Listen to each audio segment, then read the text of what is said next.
Монгол улсын нүүр царай хөгжлийн хөтөлбөр болох олон мянган залуусын төлөө Эрдэнэгэрлийн ажлын нэг өдрийг сурвалжлахаар шийдээд байна. Эрдэнэгэрлийн хувьд бол 2015 Purpose Mongolia сэтгүүлийн шилдэг залуусын нэгээр тодорч ирсэн. Тэгэхээр түүний ажлын нэг өдөртөө хамт байгаарай.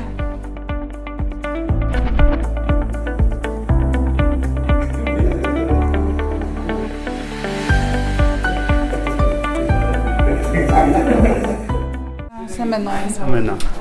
За, өнөөдөр өглөөний хорог хэлэн хөвгчлөлтэй болж байгаа шиг л байна. Тийм.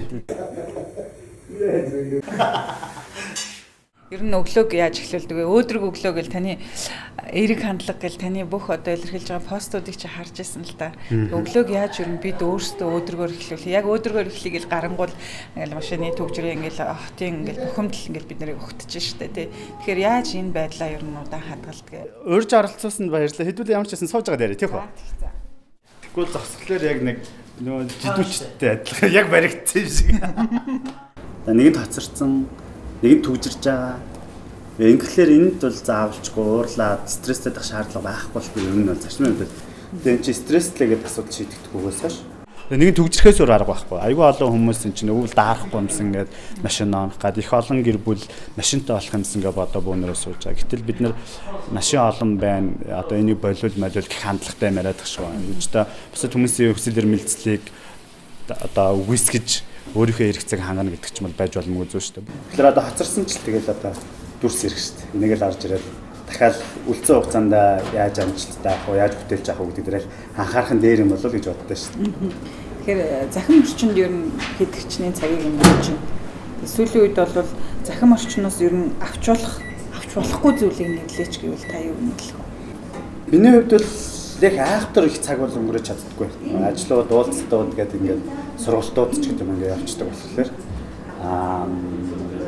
хой хайра түр яаж ажиллах вэ? Болжгүй миний зүгээр өөрийн баримталтай юм бол амьдралдаа өөртөө байгаа асуудлуудыг шийдэж чиглэгдсэн зүйлсүүдийг тэндээс олж авч байвал гэдэг тийм бодолтой байдیں۔ За сайн мэцгааны өглөөний мэнд policy tour санаачин ээлжид видеого оруулж байна.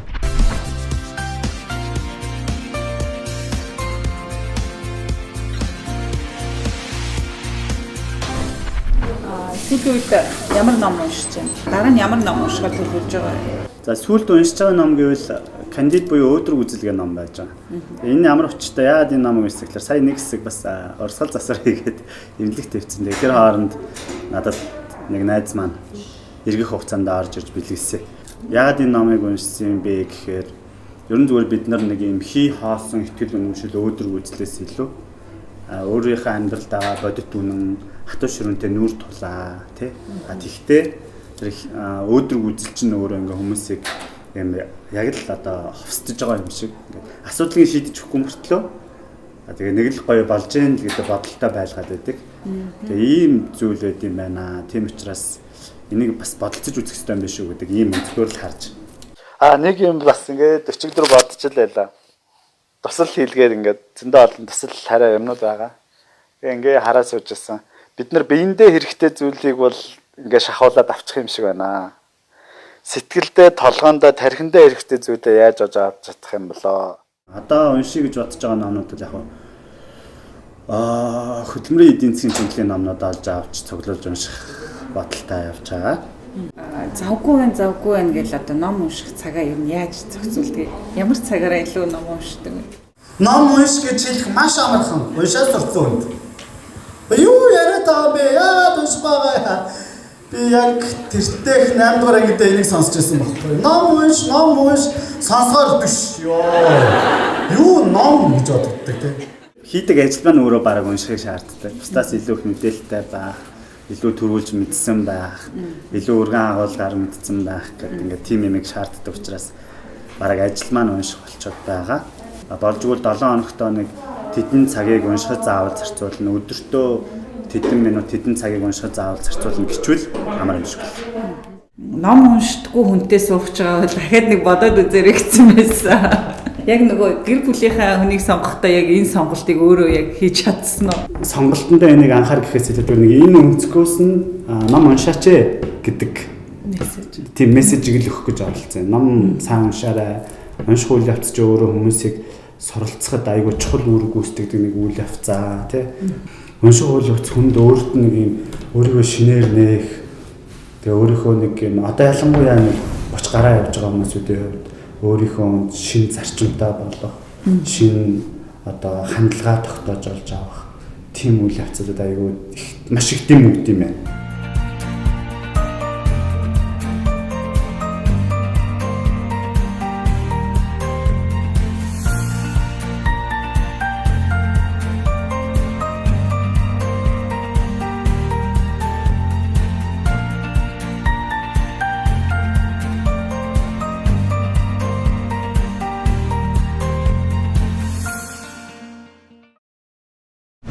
Өнөөдрийн үед бол бас нэлээд завгүй л өдөр байхаар байна тий. Таны төлөлтөөс харахад бол би нэг зүгээр өөрийн сонирхож байгаа хэдэн асуулт асууя гэж бодож байна. Тэгэхээр хотын соёлын хэмжүүрийг та яаж хардаг вэ? Хотын соёлын хэмжүүр ер нь зүгээр бүх төрлийн соёлын хэмжүүр миний өөрийн хувийн бодол бол нэг хүн төвөггүй өнгөж байдаг шүү дээ.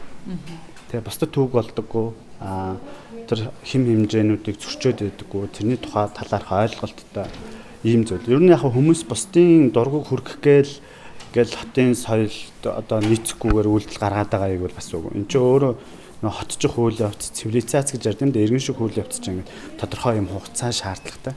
Тэгээ бидний хувьд чи ийм олон машинтай, ийм олон гоё кофе шоп, магадгүй ийм олон гоё ийм тогтчлттай coworking space ч гэдэг юм уу те ийм юмнуудад ингэж байж үтсэн туршлага багхгүй. Тэгэхээр энэ үйл явцууд нь одоо бид нарыг суралцсан харьцангуй хурдан сурж байгаа л гэж би одоо харж байгаа.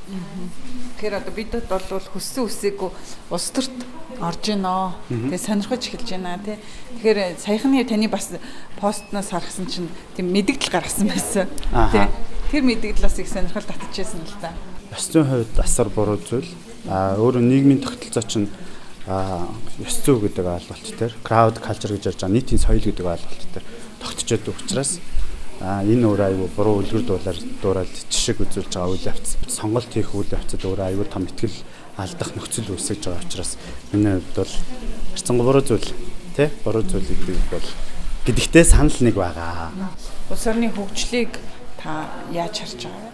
Би бол хаанч очисон хэлдэг нэг юм бүр итгэл үнэмшилтэй байдаг. Альва гэр бүл, альва улс орон, альва байгууллага, альва баг эсвэл мэдгүй альва хилцс газар тэр багийг, тэр улс орныг, тэр гэр бүлийг тэр байгууллага ямар сэтгэх үйтэй, ямар өрсөлдөх чадвартай, ямар хандлагатай, ямар сэтгэлтэй, ямар зүтгэлтэй хүмүүсүүд бүрэлдэж байгаа, бүрэлдүүлж байгаа вэ гэдгээс шууд хамааралтай гэж би л таардаг. Тэгэхээр улс орон нийтээрээ хүнийхээ хөгжлийн төлөө явах хэрэгтэй, байгууллага хүнийхээ хөгжлийн төлөө явах хэрэгтэй. Нөгөөтгөр миний нэг бодож яддаг хөгжлийн тухай дараагийн нэг ойлголт бол альва байгаа зүйлийг үгүйсгэх биш. Дараагийн шин төвшөнд гаргаж ирэх. Шин төвшөндөө гаргаж ирэхэд бол өмнөхөө үгүйсэхгүйгээр байлгаж байгаа шин төвшөнд гаргаж чадж байгаа үйл явцыг би хөгжил юм болов гэсэн өөрийн зүгээр итгэл үнэмшилтэй байд. Ажлын онцлогийг чи харахад бол сургалт уулзалтууд их байна төлөвлөгдсөн байна. Тэгэхээр уулзалтыг ер нь үр дүнтэй болгоход ямар арга техникүүд байдгийм бэ?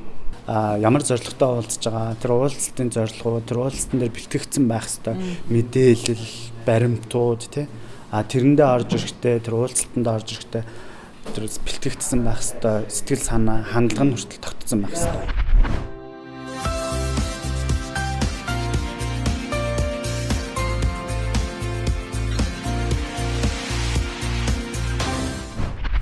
Одоо дараагийн сургалт маань хаана байгаа вэ? За одоо ажлаас гараад эхний сургалтууд MCS Group-ийн маань охин компани Total Distribution гэдэг одоо MCS-ийн шингэн үндэсний худалдаа логистикийн одоо хариуцсан компани дээр баруун бүсийн ажилтнуудын баруун бүсийн одоо менежерүүд болон худалдааны төлөөлөгч нарыг чадваржуулах сургалтууд байгаа. За тэрний дараагаар евро гранд мед имлэг. Бас 19 цагт нэг сургалт төлөвлөгдсөн байна. Ер нь тэгэл ажлын цаг ер нь л айгуу шахуу байна л да. 19 цагийн сургалт хэдэн цагт дуусах вэ? Ер нь ажлын цаг чи хэдэн цагт дуусч байна? За нийтлэг ер нь нэг өглөө 8 за байгууллагын сургалтууд чинь өглөө ажил эхлэхээс өмнө энэ төр хийгддэг. Тэгэхээр 7 хоногийн нэгээс нэг 2 өдөр нь бол нэг өглөө 7-оос ажил эхэлж байгаа. Жишээний. За тэгээ нэг 8 9 бол тогтсон цаг гэхээс илүү харилцагчийн захиалах цагуудад л нийцэж эхэлдэг. За орой бас л дахиад нэг ажил таарсны дараа сургалтууд энэ төр хийгддэг болохоор орой 20 цаг орчим дээр л одоо юу яаж ажил дуусж байгаа. Өнөөдөр оройны хамгийн сүүлийн маань сургалт болохоор төрийн тусгай албаагчдын имлэг дээр энэ бол яг захиалах сургалт гэхээс илүү тэр миний өөрийн нийгмийн хариуцлагынхаа хүрээнд тэр хийдэг ажлууд юм нэг. Тэрний үеийн гэхээр оюутнуудад яриа их хэвээр хууны бүтээн зөрчилдөг чадвартай холбоотой нэг яриа их хэвээр. За бүгдээрээ явцгаах уу те. Тэгээ тий. За.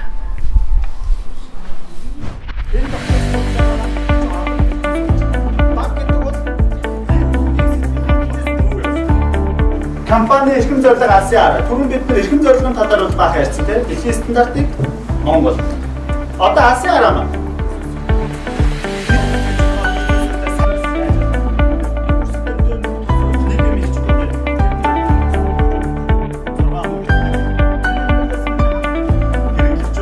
Би түрүүн хэлсэн хүч хөрөнгөлөлтөд хууль. Яг нөгөө хурд эргүүлж хахад нэг цуцмаар үе, болмоор үе тэр үеийг л давж тэр үеийг давгаар төрдөг мэдрэмжийг өөртөө өгөх гэж байна. Альва зүйл зохион байгуулалтаа олдлоо ихлээр замбраагүй байдаг. Тэгээ үргэлжлүүлэн замбрааг явуулж л болохгүй. Тэр дунд ямар нэгэн үнэт зүйл бий болоод ихлээр тэр тэгээд ингээд дараа нь ингээд дуу дуугаа авалцсан ингээд ташраад явчихдаг. Тэгэхээр тасралтгүй байдал өөрөө ерөөсөө тууштай тэр хийгээл тэгэл тэр нэг давсан мэдрэмжээ олж аваад яваад хэрэгтэй. Манай бүсгүйчүүдэд нэг тийм юм байдаг шүү дээ. Та нар анзаардаг ба. Нэг тийм үсээ нэг амар гоё янзлуулчихлаа өөртөө загснаар янзлуулчих нэг зөв мэдрэмж төрдөг үү. Яа, тэгээ дэлхийд байгаа царийн ганц эмэгтэй биш санагдаж шүү дээ. Асуултад хөнгөн те. Яг тэр мэдрэмж ойроо шиг шүү дээ. Тиймэрхүү. Гэтэ ажиллаас авч байгаа мэдрэмж. Ингээд өөрийгөө бүр ингээд үнэхээр тоомоор тийм мэдрэмжийг олж авч байгаа юм. Тоохооргүй байх юм бол тэгэл болоо. Та өөрийгөө өөртөөс өөр аргагүй басан байна л гэсэн. Тэгсэн дээ. Окей. За баярлалаа амжилт.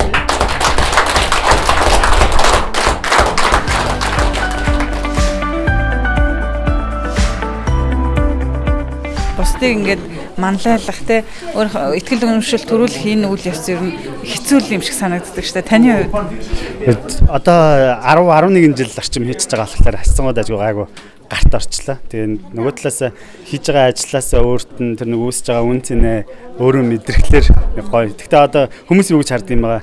Заримдаа тэгж ярьсан нэг дуусан дундаа өөрөө уураад гэдэг шиг яваад байдаг байж магадгүй юм л да. Тэгээ ямар ч байсан энэ нэг хүмүүст урам зориг дээрээс нэг хийх ажилтай холбоотой гарцуудыг аль болохоор бүтээлчээр нэг уйдаачихгүй шиг хилээд өчглөөр л нэг гоё мэдрэмж авдсан шүү дээ. Тэгээ яаж ч ядарсан байсан нэг хүмүүсийн дараа нэг тэр харж байгаа харц тий арай өөр үүдэг. Тэгээ тэрийг л мэдрэхлэх гоё юм да. Ажлын бүтээмжээ ер нь бид ер нь яаж нэмэгдүүлэх хэрэгтэй гэдэг юм. Өглөө эрт тусаад бүтээмж нэмэгдэх үү? Эсвэл шөнө ороо юм ажиллаа хийгээд тэгээд бүтээмж нэмэгдэх үү? Та энэ тал дээр бас ямар вэ? Ер нь ингээл зөксөө цаггүй амар их ажиллаад байх нь бол өөрөө бүтээмжийн гол илэрхийлэл биш. Оногдсон цаг хугацаанд тэр цаг хугацааг зөв сайн ашиглах тал дээр. Тэгээ ингээд цаг төлөвлөлтийн нэг хоёр хэлбэр өндөр цаг, урт цаг гэж хоёр ойлголт байгаа. Өөрөөр хэлбэл өндөр урт цаг гэдэг бол өдрүүдийн нийлбэр. Тэгээ бид нар 7 хоногор нэг ажил төлөвлөдөг шүү дээ. Энэ бол ажлын урт цаг. Өндөр цаг гэдэг нь бол тухайн өдрийн одоо юу байгаа байхгүй. Одоо 7 хоногийн өдөр бүрийг үр дүнтэй ашиглахын тулд өндөр цагийг их сайн ашиглах хэрэгтэй. Бид нар өглөө их эрт босож ажиллах гал эсвэл орой их сууж ажиллах гал энүүгээр ингээ нөгөө бүтээмжтэй байгаагаа илэрхийлэх гэж оролдоод байдаг. Тэгээ энэ нь л өөрөө асуудалтай юм байна. Яг л хүмүүсийг буцаагаад ядрах организм ч өөрөө ингээ тэр ачаалаад ийлэхгүй байх нөхцөл үүсдэг. Тийм учраас оногдсон цаг хугацаанд илүү их хөдөлмөрлөх гэдэг нь бүтээмж биш. Аливаа ухаалаг хөдөлмөрлөх гэдэг нь л өөрөө бүтээмжээ илэрхийлж болж хуурчаад байна гэдгийг л хэлэх гэж их оролдлоо шүү дээ. За баярлалаа. Тэгэхээр дараагийн сургалт маань хаана байгаа вэ? Одоо хэдүүлээ юу руу явна? Гранд мэдрэмлэг. За манайхны хувьд бол ингээд ер нь л байгууллагуудын менежментийн процессыг өөрөө нь ойролцоо байдаг учраас энэ удаад гранд мэдрэмлэгийнхэн дээр эмнэлгийн үйлчлэгээний чанар хүртээмж тэгээд үйлчлүүлэгч хандлага харилцаа дээрээс нь нэг ажилласаа сэтгэл ханамж авах уу ажилдаа сэтгэл хангалуун байх вэ гэдэг агуулгатай холбоотой энэ сургалтууд байгаа. Одоо тийш явна да хэвэл. За бүгдээр явцгаах. За.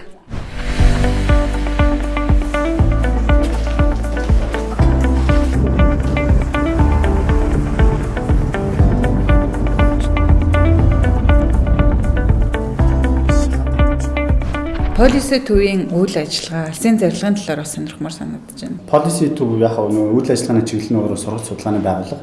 Монголын дотоодын зөвлөх үйлчилгээний салбар дээр шинэ зөвлөх үйлчилгээний стандарт бий болгох ийм зорилготой явж байна. За үндсэндээ бол policy төв 3 нэгжтэй. За сургууль судалгааны policy төв. За дээрээс нь policy partners. За тэгээ labor policy гэсэн үндсэн 3 нэгж байдаг. Тэгээ энэ 3 нэгжт маань гэрээд үндсэн гэсэн тусдаа зөвлөх сургагч багш нар болон зөвлөхүүд. За тэгээ арга зүйн зөвлөх үйлчилгээ үзүүлдэг гэсэн ийм нэгжүүдээс бүрэлдсэн хүмүүсүүд зөвлөхүүдтэй ажилладаг. За 19 он бас шинээр юунууд шинэ салбаруудын зөвлөхүүдтэй хамтарч ажиллахаараа тэнэг төлөвлөл байж лээ. Тэгэхээр нэгэнт 19 он ярьж байгаа учраас эх хүнийхээ төлөвлөлтийг ер нь хийцэн байх гэж бодож байна те. Тэн дээр бас ямар шин санаанууд байгаа, юунд ер нь илүү анхаарлаа хандуулъя гэж бодож байна эх хүнд? Бидний хувьд бол 19 онд бэлдэж хийж байгаа гол одоо төвлөрж ажиллаж байгаа ажлууд бол нэгдүгээр байгууллагт зориулагдсан сургалтынхаа хөтөлбөр пакэжуудыг шинжлэх асуудал. Нэрээр аягүй тулгамдсан асуудал байна. Яагаад гэвэл одоо байгууллагууд чи эх оныхоо сургалтын одоо төлөвлөгөөнүүдийг гаргаж байгаа, үйл ажиллагааны төлөвлөгөөд гаргаж байгаа учраас тэрэндээ зориулсан шинэ санал болгох хөтөлбөрүүд дээр ажиллаж байна. За дээрэс нь зөвлөх үйлчилгээний салбарт оруулж ирэх ёстой шинэ зөвлөх үйлчилгээний арга зүйн одоо судалгааных ажлуудыг явуулж байна. За нөгөөтэйгээр бас гадны нэг сургалтын байгууллагыг нэлээд алдартай байгууллагын сурвалж зөвлөх үйлчилгээний компани франчайзинг оруулж ирэхээр төлөвлөн ажиллаж байгаа. Гэхдээ одоохондоо харахын задал хараа болоогүй. Тэгэхээр одоо харилцагч байгууллагууд гэдэг нэлээд таны ярианд их сонсогдож байна л да. Тэгэхээр ер нь хичнээн байгууллагуудтай харилцаж байна. Аль чиглэл рүү ер нь төлөхөө анхаарч миний харж байгаагаар бол үйлчилгээний байгууллагуудын тэгээ илүү хамтарч ажиллаад байна уу гэж харж байсан. Оюутлогоо сайт дээр байна. Сургалтаа эхлэх өглөөний 6 цаг болж байна. Өнөөдөр ямар ч байсан их чухал нэг өдрийнхөө сургалтыг амжилттай хийгээд дуслаа. 150 бараг 200 орчим залуучуудад манлайлал болон хувийн хөгжлийн чиглэлээр сургалт зохион байгуулна. Үйлчилгээний салбар дээр илүү их мэрэгшиж энэ чиглэл рүү арах юм төлөвлөгөөтэй байж байгаа. За өнгөрсөн 18 оны үед бид нар сая л зүгээр яг наривчилж гаргаж бас хэмжээг байна. Дунджаар нэг ойролцоогоор 90 орчим компанид аж ахуйн нэгжүүдэд сургалт өгсөн байна. За давхарцсан тоогоор хүмүүсүүдийн тоо бол нэг 11,000 орчим баг шиг байна. Зөвлөх үйлчилгээ үзүүлж байгаа байгууллага маань л үндсэн нэг 5 компани өмнөх 18 онд ажиллаж байна. За одоо хоёрын нь үйл ажиллагаа бол дуусаагүй ингээд процесс үргэлжлээ явж байгаа.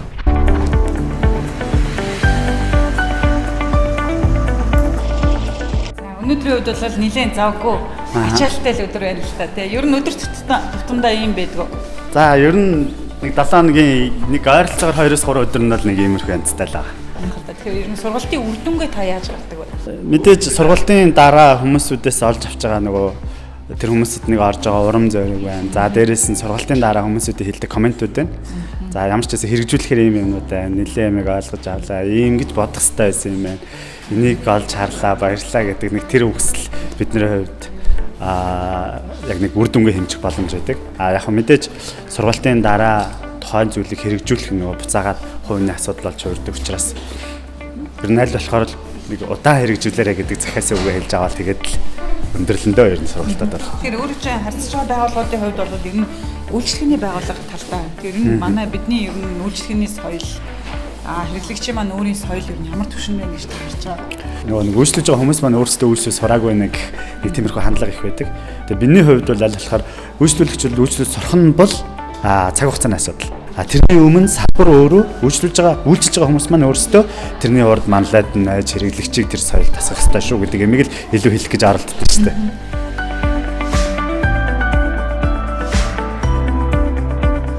Одоо би юм дээр грант мэддэг.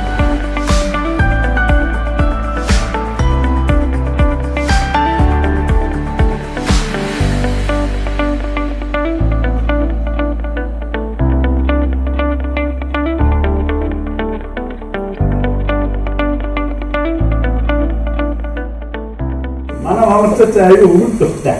Одоо босны бодлоор хоёр юм яриад зогсчихсан чи хойно согч байгаа хүн цагнаад байгаа санагдаад ахаар нөгөө хоёр чимээг болсон чи хаад нэ.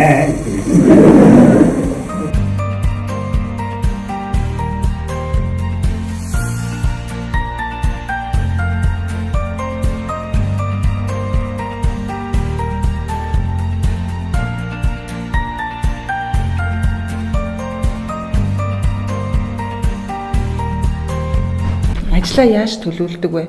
Хэрхэн ажлын төлөвлөгөөгөө боловсруулдаг? Одоо бусдыг хөгжүүлэхээр ажиллаж байгаа одоо танай багийнхны хувьд өөрсдийгөө та бүхэн яаж хөгжүүлдэг вэ?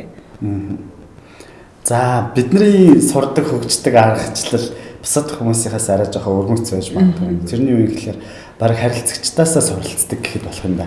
Өөрөөр хэлбэл сургалт өгж байгаа байгууллагууд маань биднээс шаарддаг шаардлага байх ёстой стандартууд гэж нэг юм байна. За тэрүүгээр бид нар хөгжиж явж байна. За нөгөөдгөр мэдээж манайхны хамгийн их баримтлагдаг зүйл бол унших ёстой. Сайн судлах ёстой.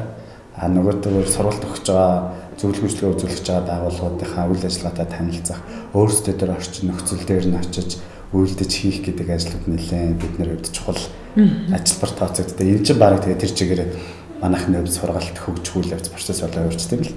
Таны нэг постноос харж ирсэн нөгөө инээмсэглэл хэрхэн мөнгө олж болох боломжийг заадгаа гэдэг. Тэгээ энэ бас их сонирхол татчихлаа л да. Тэгэхээр та хичнээн хүнд ер нь энэ боломжийг заасан. Саяны энэ тоо 11,000 гэдэг тооноос гадна ер нь энэ боломж таны заасан энэ боломжийг юм хүмүүс ашиглаж хэрэг ашиг олсон бол та ер нь сонирхож үзсэн үү?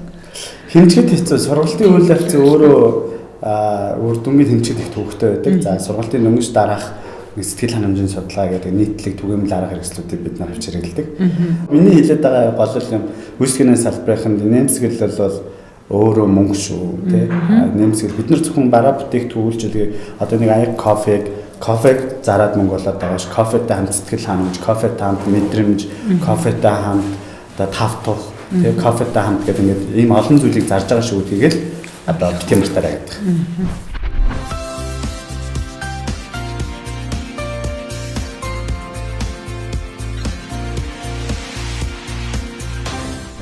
Ялангуяа би залуучуудыг юу гэж боддог вэ гэхээр ээж аав, эмээ өвөөгийн биднэрт хэлж байгаа зүйлүүдийг их тийм ач холбогдол үнцэнтэйгээр олж харах тийм сэтгэл болоод хандлага байхгүй байгаа мэн да, дутуу байгаа мэн да гэж хардаг. Нэг тийм өвлээд байна гэж хүлээж авах тохиолдол их олон байдаг шүү дээ. Аз болоход ямар ч азар юм мэдхгүй би ингээд ээж аваасаа хэлдэг зүйлсүүдийг ялангуяа эмээгээсээ хэлдэг зүйлүүдийг их олон харсан, олж хараад амьдрал дээр хэрэгжүүлдэг юм гэдэг. Хүн ялрахдаггүй байх сэтгэл үнэмшлийг эмээ маань надад өгч байсан. Хэрвээ та ялрахгүй баймаар байгаа бол ялрахдаг сэтгэлгээгүй болмоор байгаа бол сэтгэлээ бас зүтгэлээ оновчтой байх хэрэгтэй. Энэ чинь том ухаан. Амьдрал дээр нь аюул олон зүйлийг шийддэг байхгүй. Ялангуяа энэ манай гэр бүлийн хүн битээр бол ингээд нэг тийм одоо залуучууд хэрэгтэй мөнгө сайн мэдгүй ингээд зүрч хайрладаг гэх юм уу гэр бүлээ. Би тэдний хамаатан саднуудад эхнэр манай хамаатан саднууд. Энийг тэгээ бүр хоёулаа их тийм хоёр талаасаа бараг анх тохиролцож байгаа ч гэх юм. Яагаад ингэдэг болсон гэхээр манай танаа гэдэг ихлээр хоёр талд голын хойрт гараад ирэхлээр нэг гэр бүлд тэднээс болоод битээр хоорондоо маргалдаад байх тийм юм амьдрал дээр үүсдэг. Тэгэхээр зүрч хайр эмээгийн маань ерөөсөө хэлж надад ойлгосон. Өөрийн хүн бол ойлгоно. Хизээ нэгэн цагт өнөөдөр ойлгохгүй махад маргааш ойлгоно. Хүний хүн бол ойлгохгүй. Тэгээ хүний хүн ойлгохгүй учраас та хоёрын донд нэг асуудал үүсгээд байгаа болохоор хүний хүнийг хайрл өөрийн хүн яах вэ гэж. Тэгээ тэр нь өөрөө тийм их том сөргөлдөөнөөс зайлсхийлгүүлдэг амьдралын философи юм байлаа л.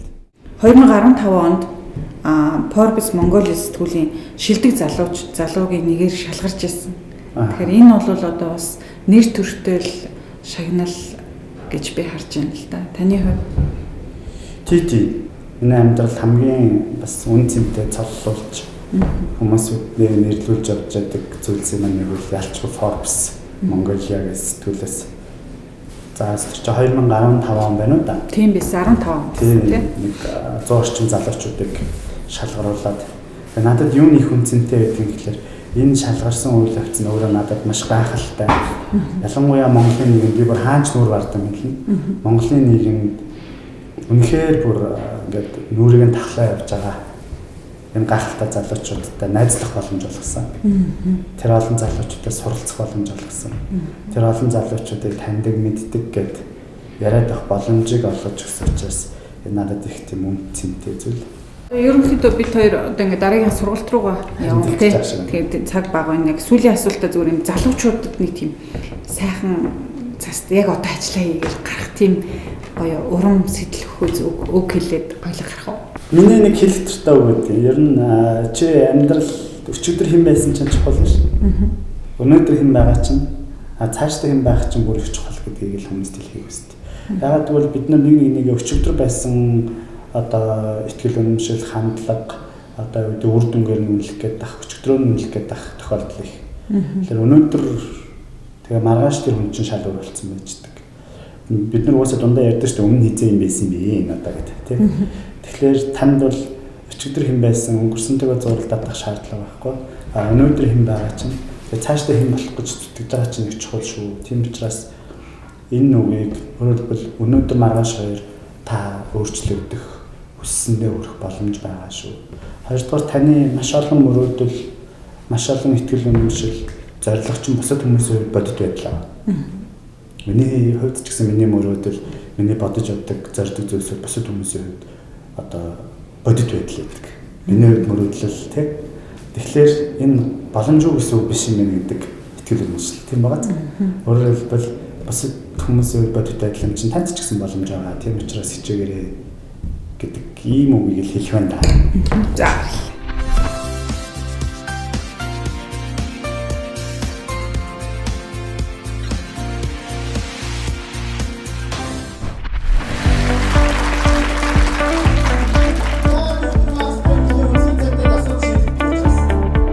Энэ супер хүмүүстэй зэрэгцүүлж өрсөн маш баярлалаа. Баярлалаа.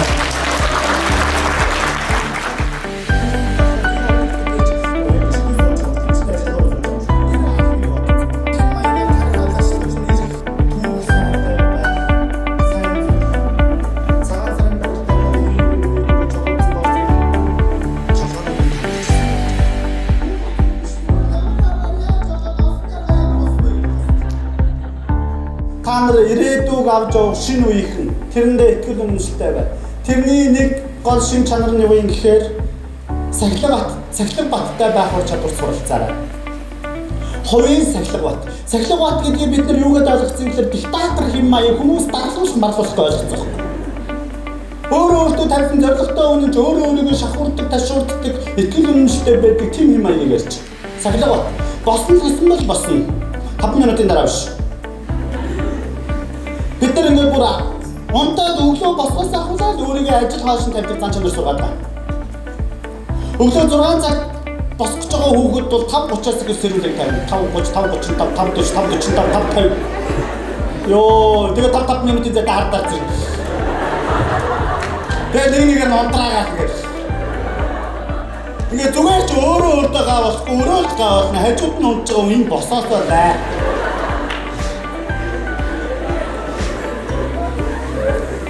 Их томын бодхоо болёо. Зүгээр л ингээ жижиг зүйлсүүдээс хэл. Өөрөөр хэлбэл миний яриад байгаа ганцхан зүйл бодлоо өөрчилж буюу сэтгэлгээгээ өөрчлөөд дуусчихгүй маа. Түүнийг үйлдэл чиглүүлэх хэрэгтэй. Монголчуудад байгаа нэг том алдаа тэр. Компанийнхаа байгууллагынхаа алсын хараны хараас бөөнөр рүү явдаг зүгээр өглөө бүртгүүлээд захиралдаа нэг харагдах. Тийм итгэл үнэмшилтэй. Би та нарыг тийм юм битгий болоосоо гэж хүсэж байна. Эмнэлгийн алсын хараны хараас явдаг. Манай эмнэлэг хэрэглэгч үйлчлүүлэгч сэтгэл хангалуун байлгаж өсөлтөх чадвартай мэрэгжлийн боловсон хүчнийг бий болгоно гэсэн алсын хараатай юм байна. Эрхэм зөвлөлтөй чинь.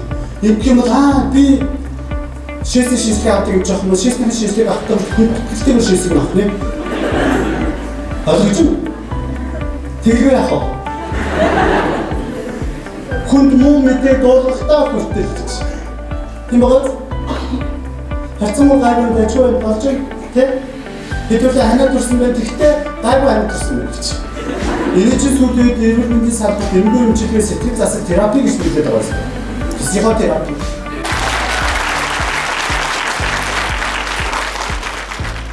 Тийм учраас сэтгэлгээгээ өөрчлөх, үйлдэл чиглэл зүгээр сайн зүйл бодоод авах чинь чухал биш ээ. Үйлдэл хийгдэж байгаа хүмүүс орон таны амьдрал, таны гэр бүл, танай байгууллага, танай сургууль, танай анги өсгөх чадвартай болно шүү гэж хэлж байна.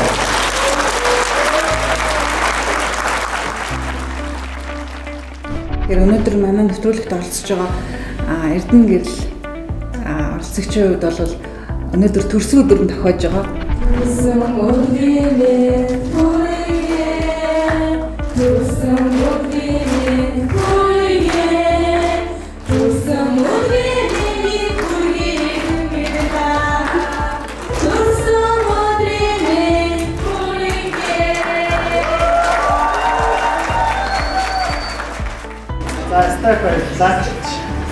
надад миний тав өгч чадах энэ гайхалтай сюрпризийг чинь хариул би дараагийн дахиад нэг ивент дээр чинь та бүхэнд яриа хийе.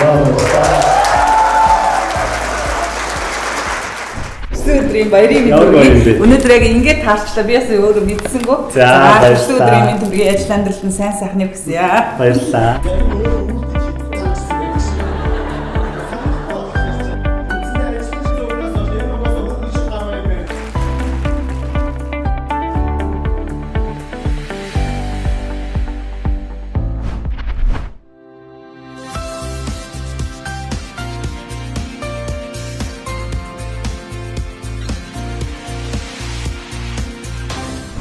Манай нэвтрүүлгийн сурвалжлага одоо ингээд 8 цаг 20 минут гээд өндөрлөгт өгч чинь тий.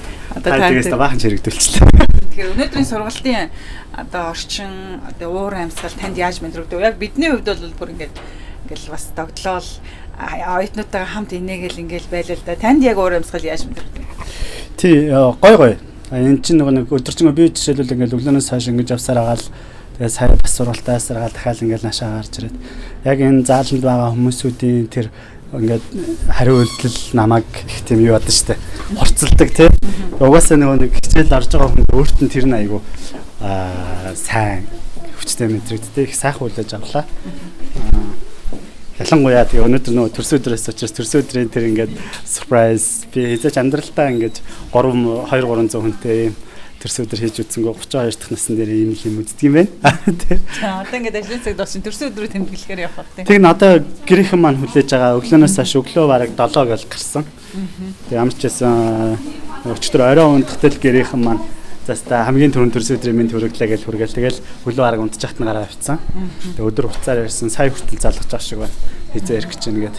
Өнөө үед л яг сүүлийн жилүүдэд жоохон гэрсэг болсон гэр бүлтэй ер нь бол төрс өдрийг гэр бүлийн өрөөнд тэмдэглэх нь хэцүү юм байна гэсэн бодол итгэл үнэмшилтэй болоод тэгэл тэр хэдрүүгээ яарал явна да. За баярлалаа тань амжилт хүсье. Баярлалаа та хэдтэй ч гэсэн бүгдээрэнд нь ажилд нь амжилт хүсье. Явж оруулсанд маш их баярлалаа.